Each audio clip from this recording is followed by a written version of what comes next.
Guys, j'espère que vous allez bien. Bienvenue chez Ladoa It's About Everything. Actuellement, on fait des petits updates sur l'athlète congolais, donc Dominique Lasconi Moulomba. Il y a eu un retour sur lui parce que vous saviez dans les nouvelles, trois athlètes de l'équipe de RDC Kinshasa qui sont disparus. Donc, on a pu comprendre qu'ils ont peut-être décidé de rester en Europe. Mais on a eu des nouvelles sur un des trois et c'est de Dominique. Dominique, je pense qu'il avait même fait un live en tant que tel, c'est-à-dire qu'il n'a pas porté, il a laissé savoir que non, il est responsable. C'est un athlète que toute sa profession, c'est en étant athlète, ça a permis de gagner sa vie. Il n'a pas l'intention de fuir et de venir en Europe galérer ou faire ses... Il n'a pas l'intention de galérer en Europe et on va regarder le tout, des petits updates sur le tout. Donc, on y va sans perdre de temps. On en profite de mettre un petit like de support. Il n'y a pas de problème.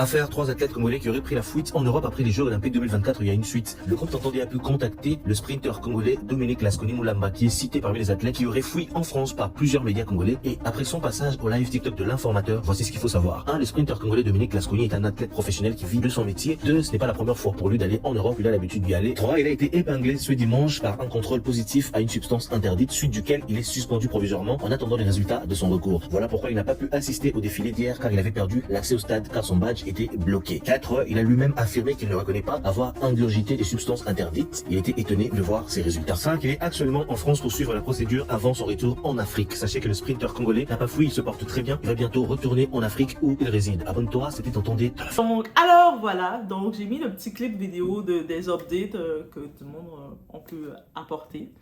C'est la beauté de l'information des réseaux. Donc, au moins, ça rassure. Donc, lui a été responsable et il est conscient. Ah, on n'est plus dans la même Europe que l'autre Europe. Pour les deux autres individus qui, peut-être, eux, on les voit plus, ils ont disparu, que ce soit Aristote Impelanga, qui était le nageur, ou Dazo Kisoka, le judoka, ben, ils sont quelque part en dessous d'un pont en train d'attendre peut-être que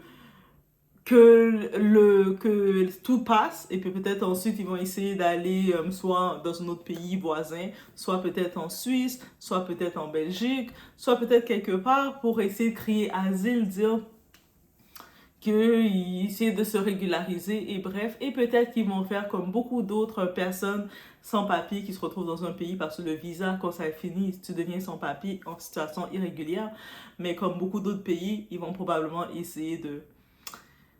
Ils vont vivre dans les quartiers populaires, et puis ils vont galérer, ils vont vivre au jour le jour, et puis vivre avec certaines identités, vivre en envoyant de l'argent au pays, en espérant construire une maison, et ce qui va être fait, et quand dans quelques années, ils vont plus être en état, ils vont être âgés, mais ou quand il les arrive quelque chose, le monde, la population, la communauté va cotiser, faire des cagnottes pour payer leur enterrement, leur funérailles.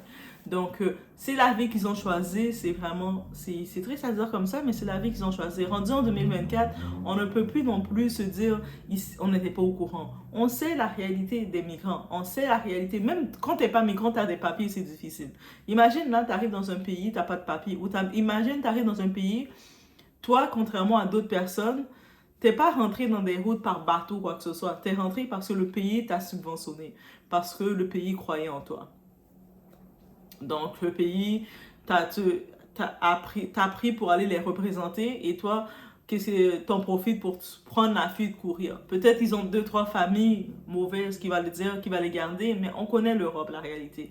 En Occident, là, on garde les gens comme étant chez soi. Au début, c'est cool, t'es sympathique, surtout si t'as un petit peu d'argent, t'es sympathique, ou si eux autres, ils viennent comme étant des athlètes déchus, ils sont sympathiques au début, mais très rapidement, comme l'enfant prodigue, dès que tu n'as plus d'argent ou tu n'as plus d'intérêt, ils te chassent rapidement. On connaît la réalité. C'est pour ça qu'il faut avoir du discernement. Même si vous avez certaines opportunités, je peux comprendre la différence que quelqu'un qui vient dans le pays par voie complètement différente, par bateau, par voie complètement, et puis il vient à zéro.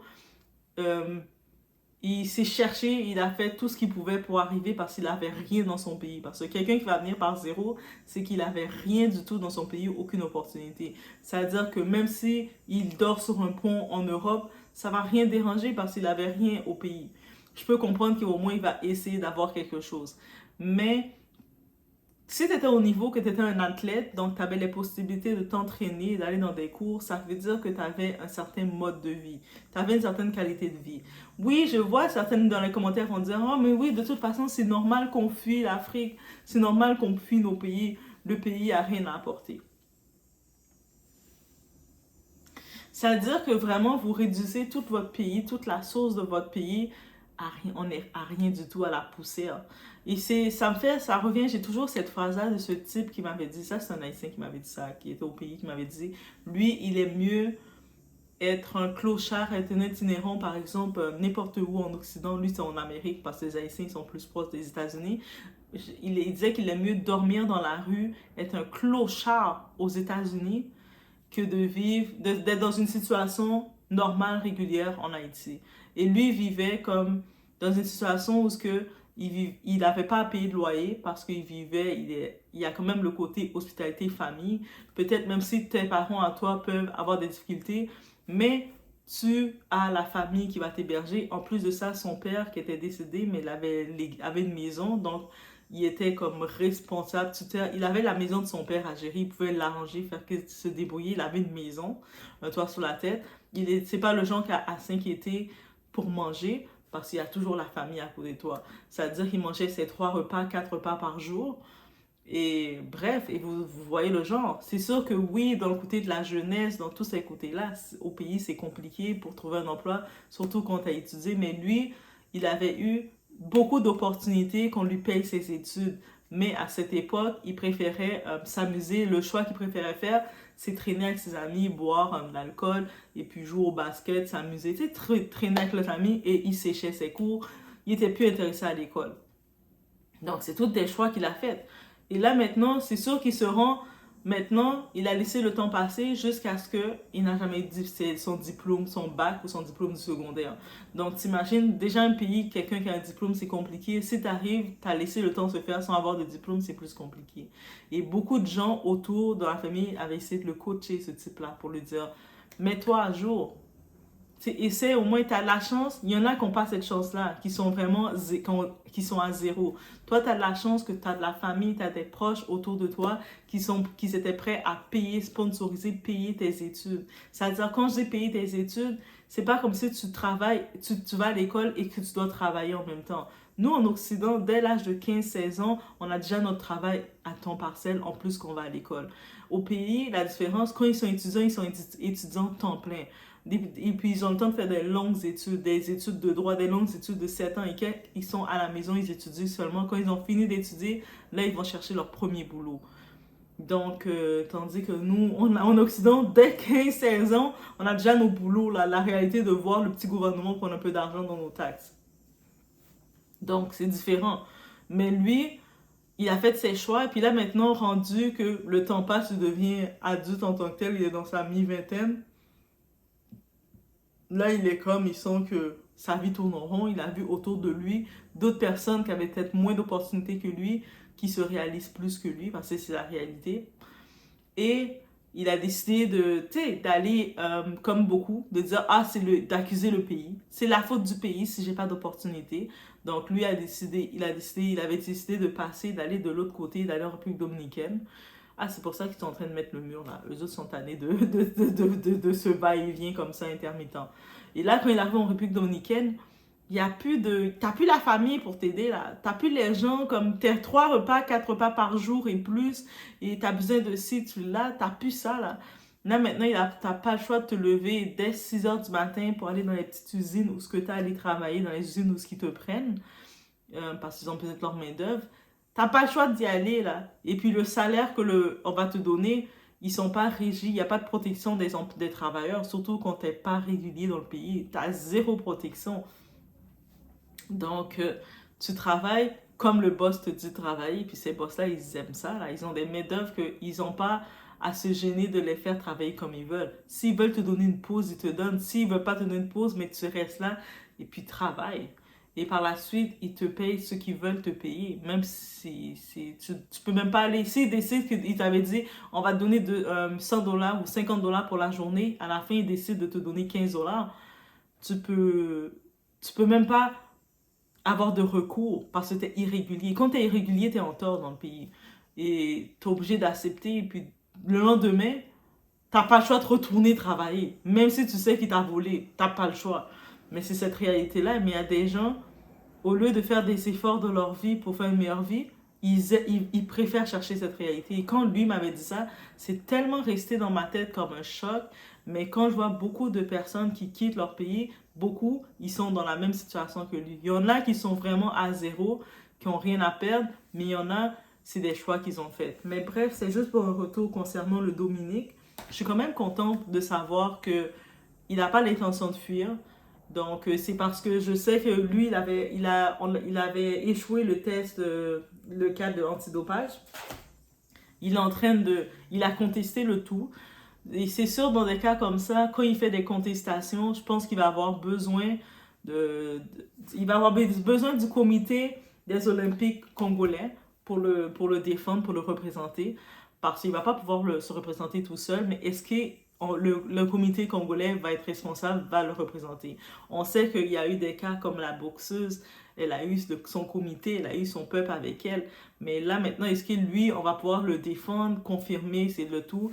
Il dit qu'il n'a pas pris parce on a retrouvé les mêmes stéroïdes qui avaient été utilisés par Ben Johnson. Ça, c'est depuis en 1988. C'est ces mêmes substances. Lui, il dit qu'il n'a pas consommé aucune substance. Est-ce que c'est sans son autorisation? Est-ce que quelqu'un a mis cette substance dans son produit? Parce que ça s'est retrouvé dans son corps. Est-ce qu'on l'a mis de quoi? Et puis lui, il s'est pas rendu compte. Ah, faites attention. On comprend rapidement. Il y a du monde vraiment qui peuvent être autour de toi, mais ils n'ont pas des bonnes intentions pour toi. Donc, est-ce que c'est possible que quelqu'un savait qu'il y aura un test? Lui est là en train de boire son jus, sa boisson, et puis il est avec quelqu'un qui pense qu'il est son ami, la personne a passé, il met une petite poudre d'un produit, lui il s'en rend pas compte, il boit et puis ça reste dans son système. Est-ce que ça aussi, ça se fait que c'est possible? Plein de choses peuvent arriver. Dans tous les cas, il reste sur... C'est pour ça que aussi il a expliqué lors de la clôture des événements, on n'a pas pu le voir pour représenter le drapeau, pour porter le drapeau de son pays. C'est parce que dès qu'il y a eu le test négatif, on a bloqué ses accès aux Olympiques, à la zone olympique. Donc, il ne pouvait plus accéder pour y aller de toute façon. Donc, c'est bon de savoir ça parce que les journalistes, donc tous ceux qui reportaient le tout, on n'a pas précisé ça, on a tous dit, mais on l'a pas vu. Mais il fallait dire que pourquoi on l'a pas vu, c'est parce qu'il avait plus les accès. Si t'as pas, on t'enlève les accès pour aller quelque part, ben il faut le dire aussi, sinon on va te mettre en tort. Donc je tenais aussi à faire ces updates face à lui sur le tout parce que dans l'autre vidéo j'étais dure avec lui, je le tapais sur les doigts parce que de temps en temps il faut se taper sur les doigts, ça nous fait du bien. Mais je suis contente de retirer la tape et de comprendre un peu plus des informations qui n'avaient pas été vraiment bien, toutes mises le concernant. Pour les deux autres cas, je les tape encore sur les doigts, je garde ma tape. Mais pour lui, je peux retirer ma tape là cette fois. Mais sinon, il a bien mentionné qu'il compte, dès que cette situation, il a fini de régler ça pour son cas, parce que lui travaille, en étant athlète, c'est son travail. C'est avec ça qu'il fait son argent, qu'il gagne sa vie. Donc, il ne veut pas compromettre ça. Et là, c'est sûr qu'il est on l'a suspendu et ça cause beaucoup de problèmes. On a pu voir les histoires. Je pense qu'il y a un documentaire sur Ben Johnson. On a pu voir comment ça a brisé sa vie, cette histoire-là. Donc, j'imagine qu'il est préparé que, oh, c'est chaud. Donc, mais il dit que lui, il ne compte pas rester en Europe non plus. Là. Il regarde l'Europe, il est venu, il a vu. Mais c'est pas l'Europe de hier que le monde voyait l'Europe comme la caserne. Il y a beaucoup, même les Européens, ils quittent l'Europe pour aller en Afrique, pour aller ailleurs. Donc, je suis contente d'entendre ça.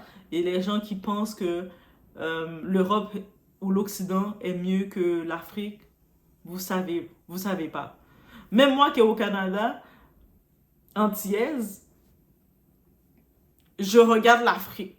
Je regarde me dire, c'est quel pays qui peut m'accepter. Actuellement, dans tout, on regarde quand même, on voit le Bénin, il permet une nationalité. Tu sais, il donne certains prêts que il semble vouloir être optimiste avec toi.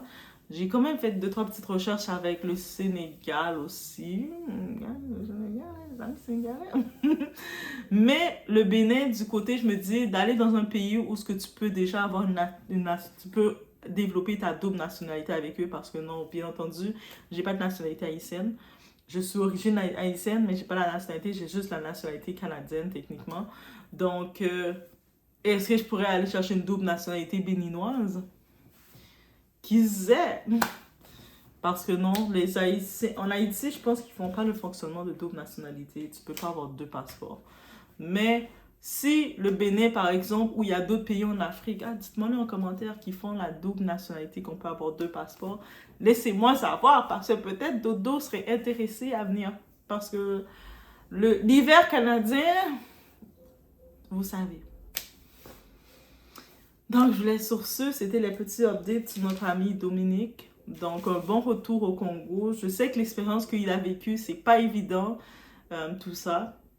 Et j'espère qu'il va avoir le support de son comité parce que oui, les athlètes sont là pour s'entraîner, pour venir représenter leur pays. Mais quand il arrive des événements sur place et dans le déroulement, ils doivent aussi être protégés et avoir du support. Mais c'est ça que je pense et c'est comme ça que ça devrait être. Donc, et puis aussi, j'ai vu certains commentaires, j'en profite de dire, certaines personnes dire, de toute façon, ils nous ont pas donné de médaille. Ils sont venus déjà vous représenter. Vous, pendant que vous êtes assis dans le pays en train de regarder n'importe quoi et tout là, soyez juste content que vous voyez le nom de votre drapeau ressortir. Il y a quand même des ressortissants. Ils ont envoyé 6. C'est mieux que rien. Même le Belize, quand on envoyé un athlète, c'est mieux que rien. Oui, c'est possible. Et puis, surtout, il y a des personnes, moi je l'appelle vraiment des personnes qui manquent de connaissances, mais la connaissance en 2024, c'est pas une raison de dire je savais pas ou je comprends pas. Tu peux comprendre. C'est sûr que si tu veux comparer un pays, par exemple, quand on envoyait 500 athlètes, comme c'est les États-Unis, ils ont envoyé 592. Mais les États-Unis, on va pas le comparer aux autres pays. OK? Eux autres sont spéciaux à part tout seuls. Là. Ils sont dans leur bulle spéciale. Tu sais, le Canada, ils ont envoyé 300 et quelques. Et puis après, ça va de même. Mais eux autres sont dans leur bulle spéciale. Est-ce qu'on va se comparer à ces pays-là? Est-ce qu'on a besoin de se comparer à ces pays-là? Regarde, eux autres en ont envoyé 500. Mais nous, là, il faut regarder l'éthique aussi d'un pays. Les athlètes, les 2 athlètes, là, les 2 autres bozos là, qu'on n'entend pas, qui ont disparu, ça fait pas du bien à l'Afrique. Après, quand vous voyez qu'ils vont faire des compétitions, des événements, vous n'allez pas voir le drapeau de votre pays, vous allez être vexé. Pourquoi il n'y a pas le Congo? Pourquoi? Mais c'est à cause que justement, ils vont noter, mais regardez, quand on essaie de vous considérer, il y a vos bozos là, Aristote et Dazo là, eux autres, ils respectent pas les choses, ils décident de fuir tout ça. C'est pour ça qu'on vous fait plus confiance. Après, quand vous allez voir qu'on vous disqualifie, on retire des choses, vous allez dire c'est de l'injustice. Mais il faut bien se comporter. Faut bien se comporter aussi. Faut aussi, c'est une relation de respect, une relation de confiance. Si on voit quelqu'un, un athlète, pour te représenter, l'athlète, il brise ta confiance. Mais les autres qui vont suivre, là, qui vont venir, qui sont sérieux, mais eux autres, ça va être compliqué pour eux maintenant. On va dire que pour être sûr de les avoir, est-ce qu'on va devoir faire leur famille payer, mettre leur maison en hypothèque, solder leur maison ou mettre quelque chose en hypothèque pour être sûr que tu n'as pas le choix de revenir, sinon ta famille est dans le problème. Est-ce qu'on n'aurait pas le choix de faire ça? Mais il faut penser comme ça. Des fois, ton action a des répercussions. C'est la même façon, des fois, il y a des gens qui décident de vouloir tellement aller en Occident, en Europe, ils vont vendre les terres de toute leur famille, ils vont endetter, aller emprunter à tout le monde, endetter toute leur famille, puis ils se sauvent en Europe. Et en Europe, ils vont vivre la galère. Souvent, quand tu vas dans les mauvaises conditions, tu n'as pas les bénédictions quand tu arrives sur place. Là, ils arrivent, ils vont rester sans papier des fois pendant 5 ans, 10 ans, des fois toute leur vie, ils vont rester sans papier. Là, quand tu es sans papier, ça veut dire que tu peux rien régler. Ça veut dire tout l'argent que tu as volé, tout ce que tu as pris, quand tu arrives au pays, au début, tu vas un petit peu trouver des gens qui vont te revoler parce que ce que tu as volé, le monde te le reprenne. Et là, après, tu te retrouves, tu es à la rue, presque malade, tu es en train de demander la compassion. Et toi, tu le sais, comment tu es parti, dans quelles conditions. Même si tu demandes à retourner dans ton pays, tu sais que qui va t'accueillir dans ton pays. Tu as peut-être vendu la maison de ton pays, tu as mis tout le monde dans la dette, tu as mis tout le monde dans le problème. Là, qui peut t'accueillir? Donc, il faut réfléchir aussi aux actions. Et puis, l'Europe, l'Occident, c'est beau, mais il faut que ce soit planifié. Bref, je vous laisse sur ce. C'était des petits